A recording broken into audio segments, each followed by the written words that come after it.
लड़के की dead body को, उसका जो अंतिम संस्कार है, एक प्रेमी का अंतिम संस्कार उसकी प्रेमिका के दरवाजे पर होता है। हम आज पहुँचे हैं उसी गांव में, उसी रेपुरा गांव में है, रेपुरा रामपुर शाह में, जहां का सौरभ रहने वाला था और उनके रिश्ते में चाचा लगते हैं। महंत मृत्युंजय दास हमारे साथ हैं, रसुलपुर मठ के महंत भी हैं। जिस तरीके की घटना हुई है, कहीं ना कहीं समाज को झकझोर देने वाली घटना है। जी, वास्तव में ये समाज को झकझोरने वाली घटना है और समाज को ये एक दिशा भी दिखलाने का काम कर रही है। किस प्रकार आज का समय जो है, आज का जो समाज है, हमारा किस दिशा में जा रहा है। प्रत्येक व्यक्ति के अंदर से दया नाम की चीज़ समाप्त हो चुकी है।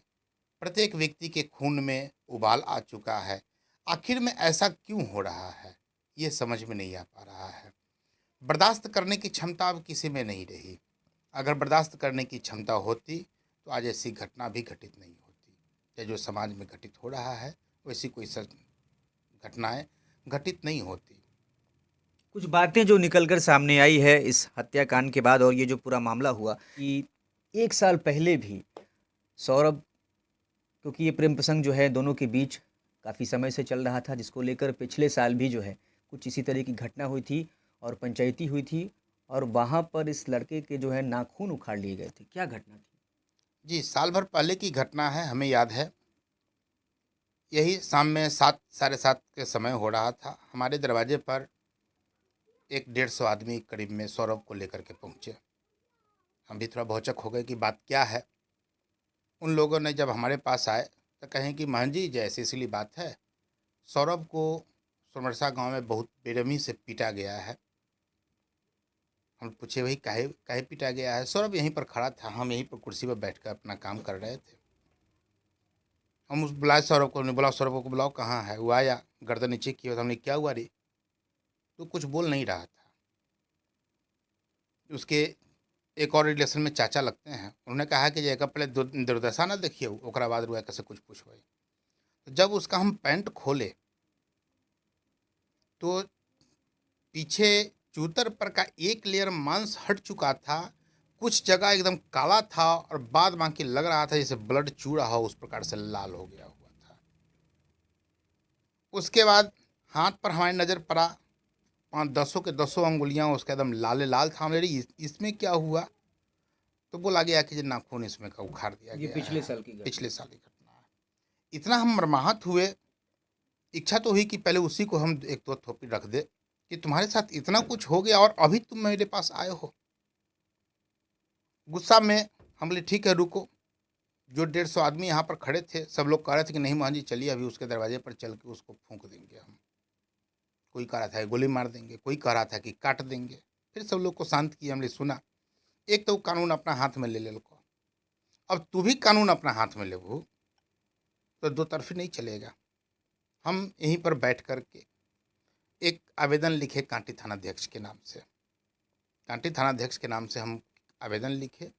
हम उससे पूछे कि आखिर में तुम्हारे साथ ऐसी घटना करने के दरमियान था कौन कौन। जिनका जिनका उसने उसने नाम बताया, हम उनका उनका नाम उस आवेदन में लिख दिए। ये सारी प्रक्रिया करते करते रात के 10 बज गई। जब हम थाना पर फ़ोन किए कि प्रभारी महोदय हैं, तो मालूम चला कि वो नहीं है, वो कहीं निकले हुए हैं। तो हम मनीष को कहे, लड़का के पिता को, कि कल सुबह जा कर के आप आवेदन को कांटी थाना में रिसीव करा दीजिएगा। वो कल सुबह होकर के कांटी थाना के लिए निकला, लेकिन जब सिरपुर क्रॉस कर रहा था तो कुछ बच्चों ने उसको हाईजैक कर लिया वहाँ से, और हाईजैक करके सोनबरसा ले गया। अच्छा। हाँ, प्रशांत के घर पर। प्रशांत कहा कि हमारे ऊपर केस करने जा रहे हो, तुमको तो इसी रास्ते से टेम्पू चलाना है। अगर हमारे ऊपर केस हुआ तो तुम्हारे पूरे खानदान को हम मिटा देंगे। टेम्पू कौन चलाता है? सौरभ के पिता? हाँ, सौरव का पिता मनीष मनीष जी। ठाकुर जी। जो टेम्पू चलाते हैं। मनीष ठाकुर बहुत ही थोड़ा शांत प्रवृत्ति के आदमी है। वो इस बात से डर गए। डर गए तो हुआ भाई, तब इसका निपटारा कैसे हो? तो प्रशांत बोला कि आप एगो कागज और नोट बना दीजिए, आज के बाद ना हम आपके बेटा को छुएंगे, ना आपका बेटा हमारे तरफ आएगा। समझे? उन्होंने एक नोट बना दिया, जो आज भी मनीष ठाकुर के यहाँ रखा हुआ है। वो नोट जिस पर लिखा हुआ है कि हम आज के बाद ना आपके बेटा को जानते हैं, ना बेटा आपका मेरे पास आएगा, ना हम लोग आपके बेटा को छुएंगे, मारेंगे, पीटेंगे। वो कागज़ बन गया, उसमें 4 गो साइन भी हो गया। हम साल भर पहले वो साइन नहीं देखे थे।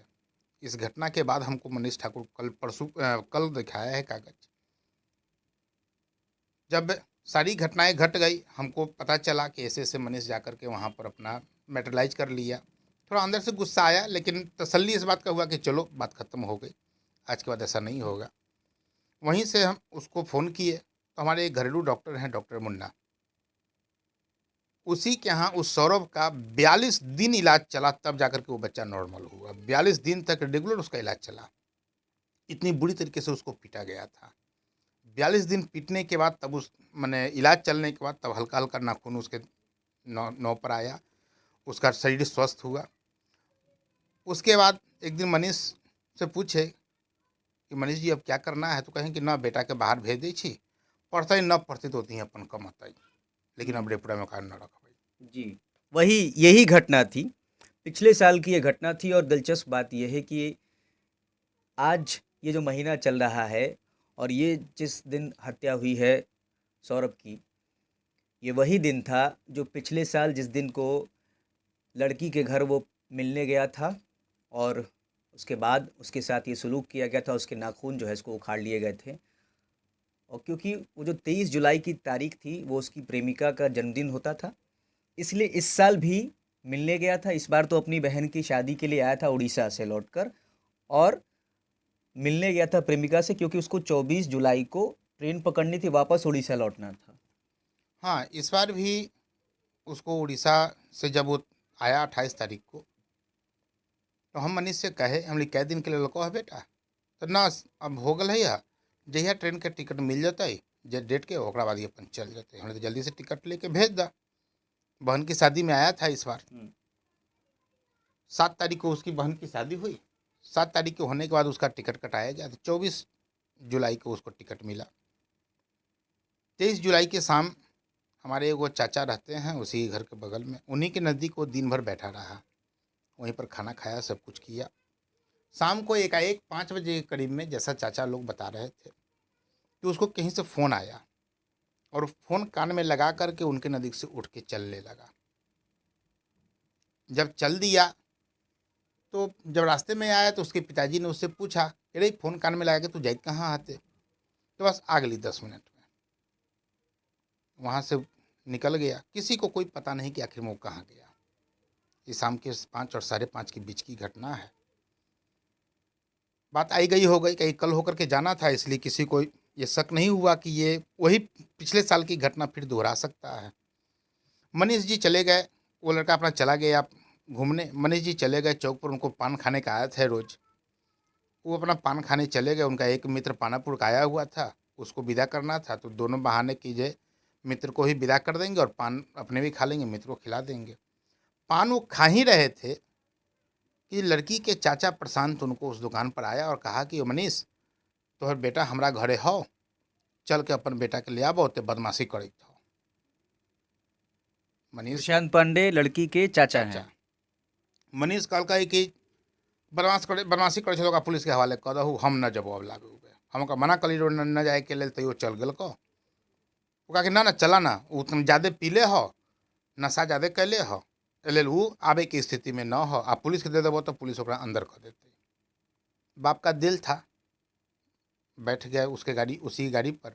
जो मित्र था वो देखा कि कहाँ ले जा रहा है, तो वो भी प्रशांत के गाड़ी के पीछे पीछे इनका मित्र चल दिया।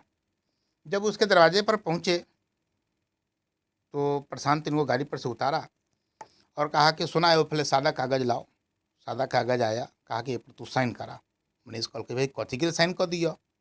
तो साइन करा कि तोहर बेटा एते नशा करके अलको है, आ घर में बदमाशी करते रहो, हम मार 2 थोपी मार लियो है, ताकि तू हमारा ऊपर बाद में केस न करा कि हम तोहर बेटा के मार उड़ दिलियो से। ये कहेगी भाई तू मारला है बेटा के, हम तो ले भी के ले लिया, हम तो कलियो के पुलिस के हवाले कर दहू।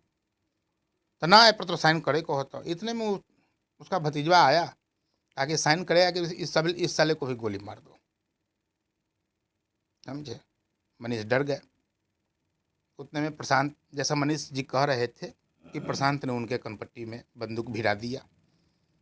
बेचारे वो डरे, साइन कर दिए। साइन करने के बाद जब इनको रूम में ले जाया गया तो देखे कि बेटा धरती पर लेटा हुआ है, उसके ऊपर से चादर ओढ़ाया हुआ है। उसके बाद प्रशांत कहा कि सुना एक दूसरे भी मार लियो हो, सतन का नशा ज़्यादा कर ले हो, बेहोश हो गलो हो, तो तू चला प्रसाद हॉस्पिटल में, हमें का ले ले चली छो, एक प्रसाद हॉस्पिटल में भर्ती करा दो, अजय थोड़ा बहुत खर्चा होता ही लगता ही, हम तोरा कंट्रीब्यूट कर देबो, दे देबो एक इलाज करावे में, ओमें घबराइहा ना। प्रशांत पांडे और उसका भतीजा दोनों बाइक पर उस लड़के को लादा, बीच में बैठाया और यहाँ से लेते हुए चला गया। जब मनीष गया प्रसाद में तो देखता है कि वहाँ पर कोई नहीं आया है। वो बेचारा बौखड़ा होकर के हॉस्पिटल घूमने लगा। आधे घंटे के बाद फिर खोजते खोजते जब प्रसाद हॉस्पिटल में जो पहुँचता है तो देखता है कि इसका बेटा एक कोना में पड़ा हुआ है। ये जब पूछा अब डॉक्टर से अपने बेटे को, डॉक्टर कहा कि इसको जो भी रख के गया है तो उसी समय डेथ कर गया हुआ था, ये तो जिंदा आया कहाँ है यहाँ पर। उसके बाद मनीष अपने बेटे के लाश को वहीं पर छोड़ दिया और छोड़ करके सीधे घर पर चला आया। घर पर सभी लोगों को सूचित किया। तो हम इसके बाद जो हुआ वो बिहार में आज से पहले नहीं हुआ था। इस तरह का एक इंतकाम की ज्वाला जैसा कि प्रेमिका के घर वालों ने मार दिया, इसके लिए बदले में लड़के के परिजनों ने प्रेमिका के घर पे जाके उसके दरवाजे पर ही लड़के का अंतिम संस्कार किया। जी, बात तो सही है। जब वहाँ पर पहुँचे हम सभी लोग, मैंने आधा से बेसी गांव प्रसाद हॉस्पिटल पहुँच चुका था। जब बच्चे को देखा गया तो उसके गर्दन पर यहाँ पर पूरा काला धब्बा जैसे लग रहा था कि जहाँ ईंटा से चाहे हथौड़ी से मार करके थूड़ा गया हो। पूरे शरीर, हाथ पूरा एकदम थूर करके हड्डी जगह जगह से टूट चुका था। हाथ पकड़ के उठाने पर कट कट कट कट की आवाज़ करता था, जैसे हड्डी को, मैंने हाथ को थूर दिया गया हो। जब उठाया गया तो उसका पैंट गीला था, तो लगा कि पेशाब उसाब कैले होते। जब उठाया गया तो देखा गया क्योंकि हाइड्रोसिल को भी कूच दिया गया हुआ है। हाइड्रोसिल को भी लगता है कि ईंटा से चाहे हथौड़ी से, जिस चीज़ से भी उसको मारा हो, कोई देखा तो नहीं मारते हुए, लेकिन हाइड्रोसिल को भी कूच दिया गया हुआ था। लोल को ब्लेड से हो या चाकू से हो, किसी धारदार हथियार से काटा हुआ था। अब अंदरूनी भाग को तो लोग उतना गहन परीक्षण नहीं किया, वो तो डॉक्टर साहब ही बता सकते हैं कि और कहाँ कहाँ उसको क्या चोटें आई थी। लेकिन इतना देखा गया कि बायां जो पार्ट था शरीर का, उस पूरा एकदम घसीटा हुआ था, एक लेयर का चमड़ा ऊपर से हट गया हुआ था बायां पार्ट से। यानी कि उसको इतना मारा गया था कि वो जो नाच रहा होगा धरती पर, वो घिसटा करके उसके शरीर का एक लेयर का चमड़ा हट गया हुआ था। वो हाइड्रोसिल पर हम लोग कि मारा होगा तो दर्द से बिलबिला के जो नाचा होगा, उसी में उसके शरीर का छत हो गया था। बहुत ही कष्टमय उसकी मौत हुई थी। सुन करके ही रोंगटे खड़े हो जाते हैं। देखकर सिहर गया होगा हाँ, इंसान। सभी लोग देख के सिहर गए। उसके बाद ब्रह्मपुरा पुलिस को बुलाया गया। ब्रह्मपुरा पुलिस वहाँ पर आए, लाश को देखे, अपने कब्जे में लिए, कहें कि कल सुबह पोस्टमार्टम के बाद हम आपको दे पाएंगे।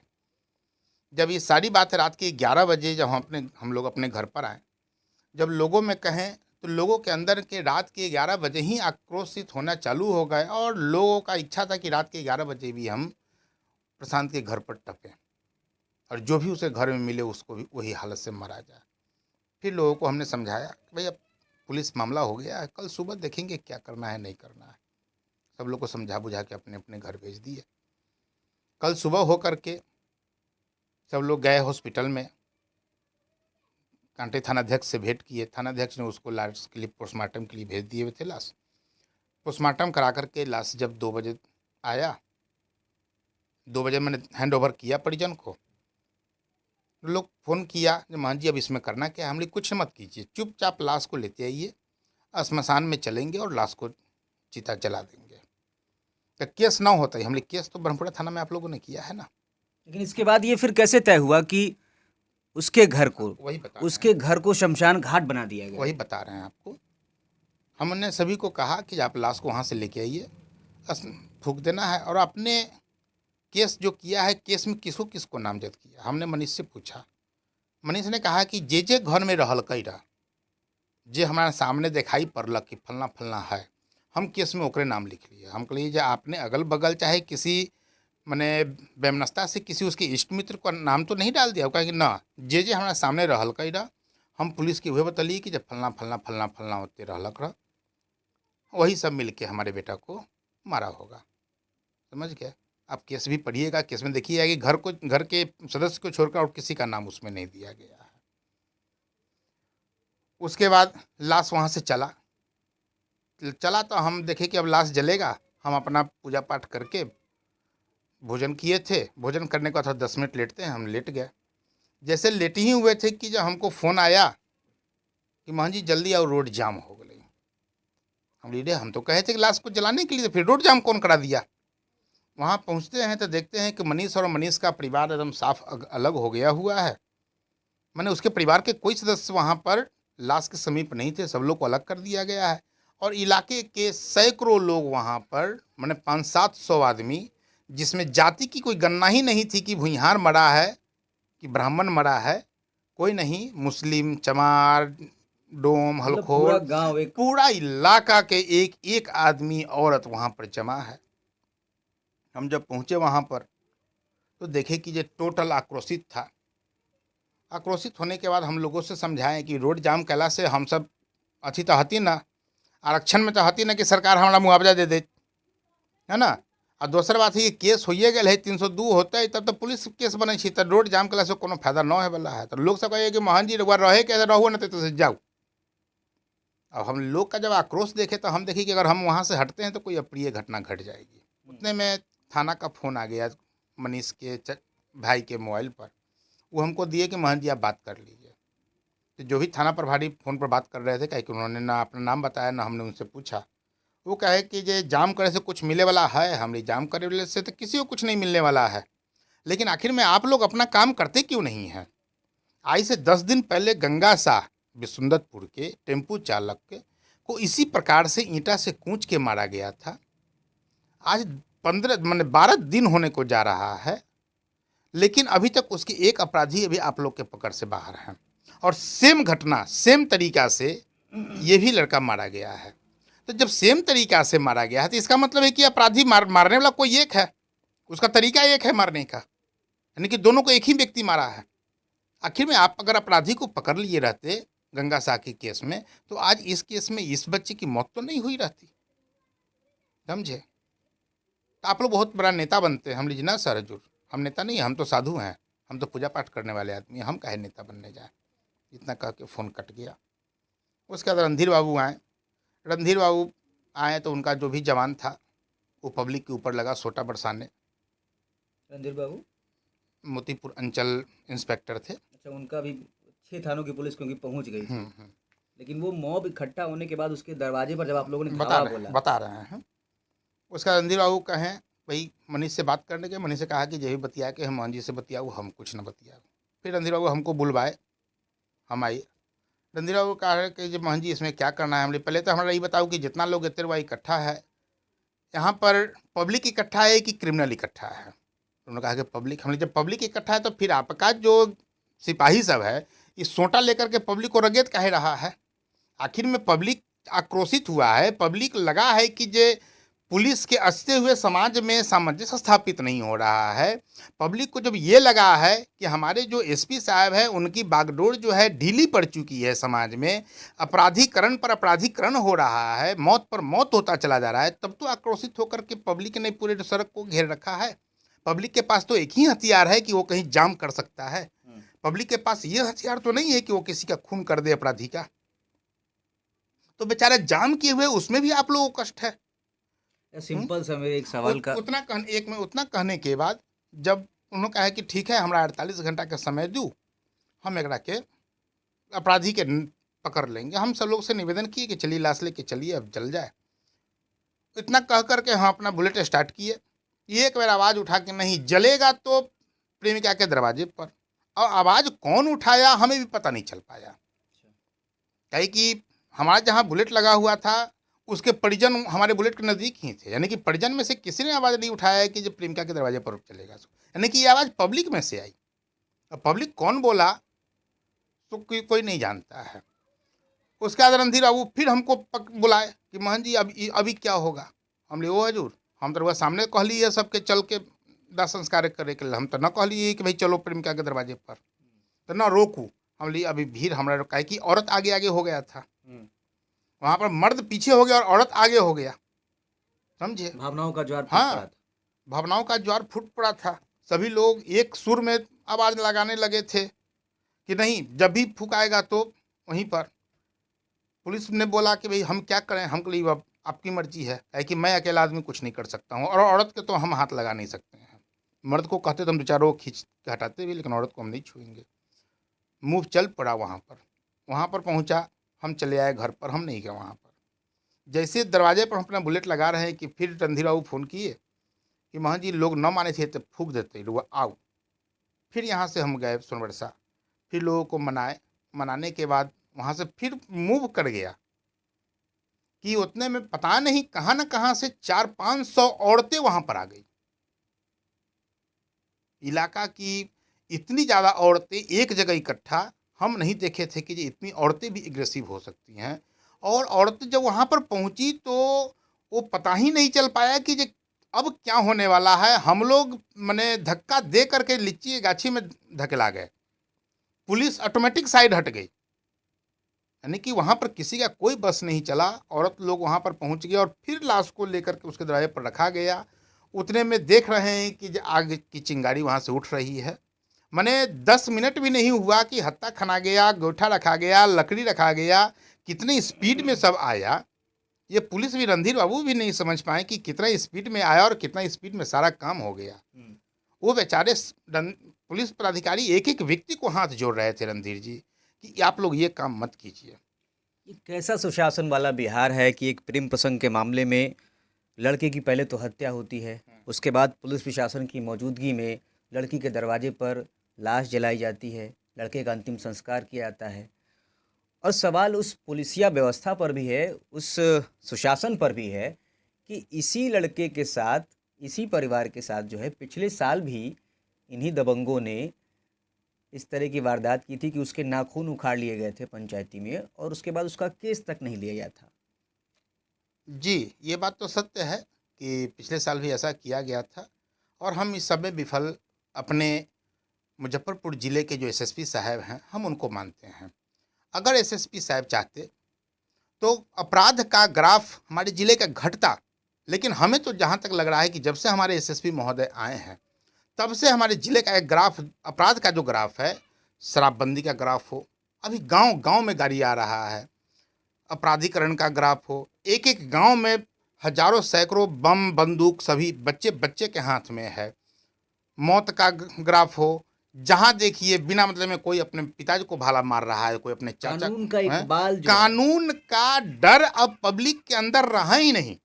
अब एसएसपी साहब इतना ही कर रहे हैं कि जिस किसी को भी पकड़ रहे हैं उसके ऊपर पता नहीं वो कहाँ से पुड़िया स्मैक का ले आते हैं, 250 ग्राम उसके गांड के पीछे साट देंगे कि अब चलो तुम स्मैक के बहाने अंदर रहोगे।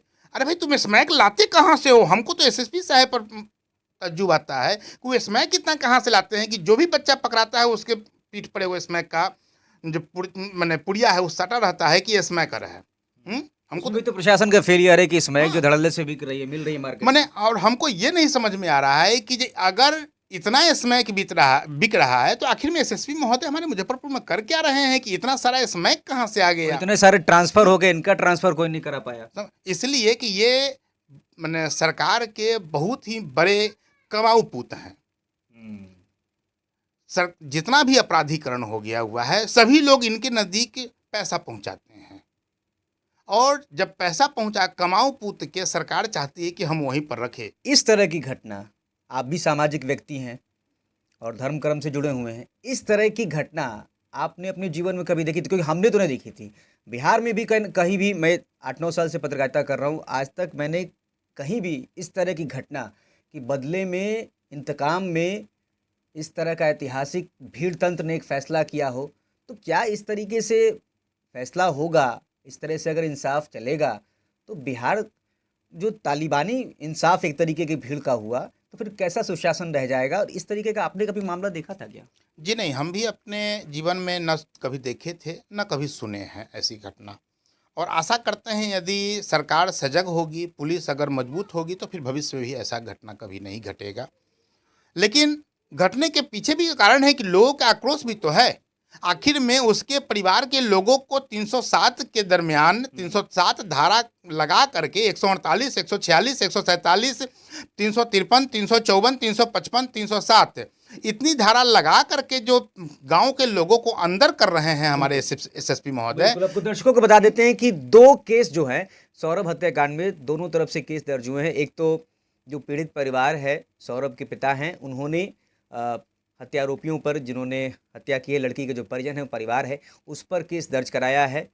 उसके अलावा क्योंकि लड़की के घर पर चढ़ाई करके जिस तरीके से भीड़ ने लड़के का अंतिम संस्कार उसके दरवाजे पर किया, उसको लेकर पुलिस या व्यवस्था कानून बिगाड़ने को लेकर जो है पुलिस ने गांव के लोगों पर भी केस किया है। दूसरे गार्जियन पर केस किए हैं, 200 अज्ञात के ऊपर केस है। आखिर में क्या हमारे एसएसपी महोदय चाहते हैं कि गांव के आदमी को अंदर कर दें?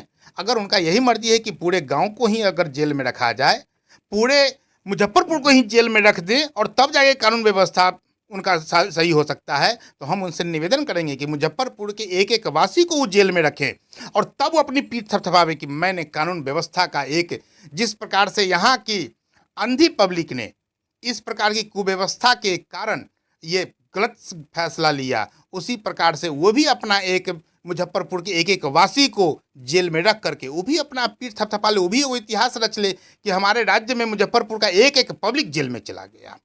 हम तो यही कहेंगे कि इतनी शर्मनाक घटना, और उस पर भी हमारे एसएसपी महोदय सवर्ण जात जान करके इतना लोगों के ऊपर क्रूर माने धारा लगा रहे हैं। क्या किसी पुलिस को किसी पब्लिक ने छुआ तक नहीं, किसी पुलिस को पब्लिक ने गाली तक नहीं दिया और उसके ऊपर आपने 307, 353, 354 लगा दिया?